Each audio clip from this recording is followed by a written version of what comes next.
Wilson? Who's asking? Whoa, whoa, whoa, whoa, whoa, whoa, whoa, whoa, whoa, whoa. Is that supposed to be scary? Pegging isn't new for me, friendo, but it is for Disney. Another Super Bowl, another set of trailers for us moviegoers to sift through.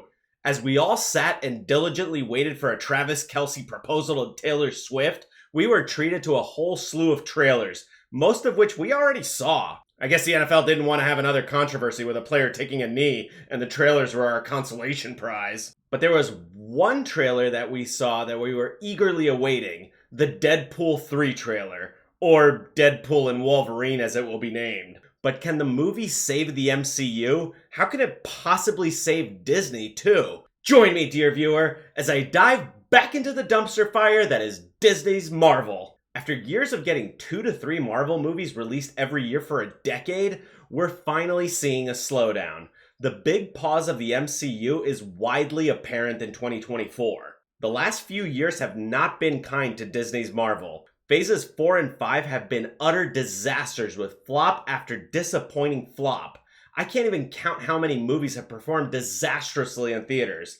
Black Widow, Shang-Chi, The Eternals, Doctor Strange and the Multiverse of No Madness, Ant-Man 3, The Marvels, all performed terribly at the box office. The only 2 bright spots were Guardians of the Galaxy 3 and Spider-Man No Way Home. That's a lot of failures. It's one thing to have 1 or 2 flops. It's alright, you can't get them all. But to have a multi-year slump is simply unacceptable if you're a Disney stockholder. Shareholder activist Nelson Peltz thinks so too. He's made it his mission to clean house at Disney and return the company to profitability, but he's got his work cut out for him. Firing all the woke activists that have become completely entrenched in the firm will not be easy, but in the meantime, I think that Kevin Feige is running scared and trying to salvage what he can after his failure to come up with a coherent plan and strategy for the MCU's post-Endgame future. Enter the X-Men. The X-Men have been a Marvel mainstay ever since their debut in 1963.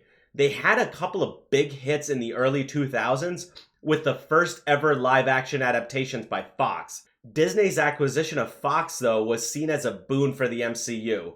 We would finally see Wolverine fight alongside the Hulk, Spider-Man, and the Avengers. But Kevin Feige has been slow to introduce these characters. Many thought that the point of a multiverse saga would solve that problem.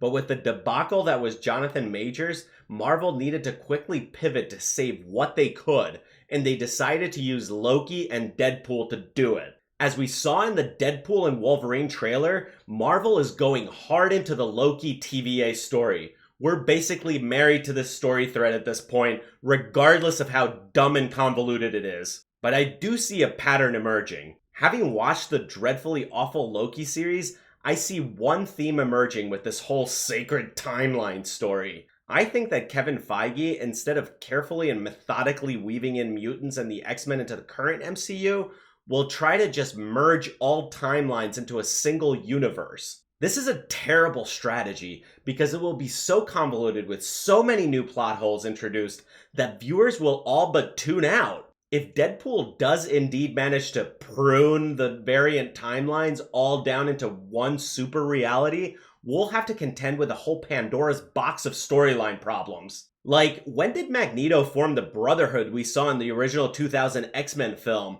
in relation to Tony Stark building the first Iron Man suit? And where was the Phoenix we saw in The Last Stand in Dark Phoenix when Thanos made his move for the Infinity Gauntlet? See how this can become a problem really quickly? Merging the timelines as the Loki series and now the Deadpool and Wolverine trailer suggest is not the right strategy here.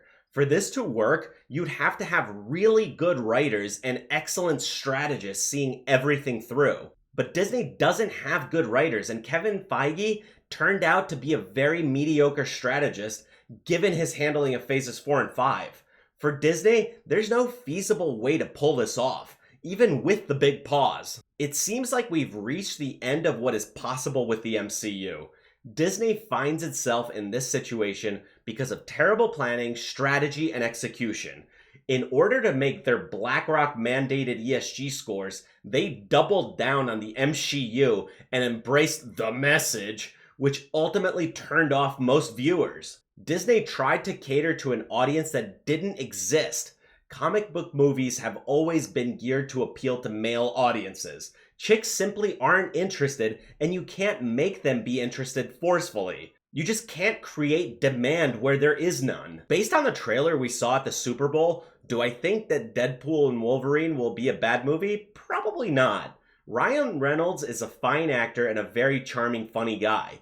Adding in Hugh Jackman's Wolverine will only serve as nostalgia bait and will most likely tarnish the brilliant send-off he received in 2017's Logan. But that's just the thing.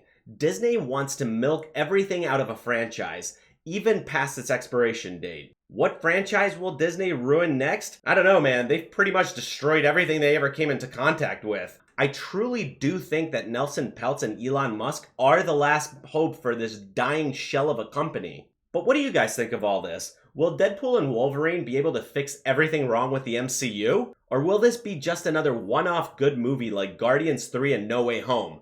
Please do let me know down below in the comments, and as always, hit that like button, ring that notification bell, and smash that subscribe button, and I'll see you in the next one.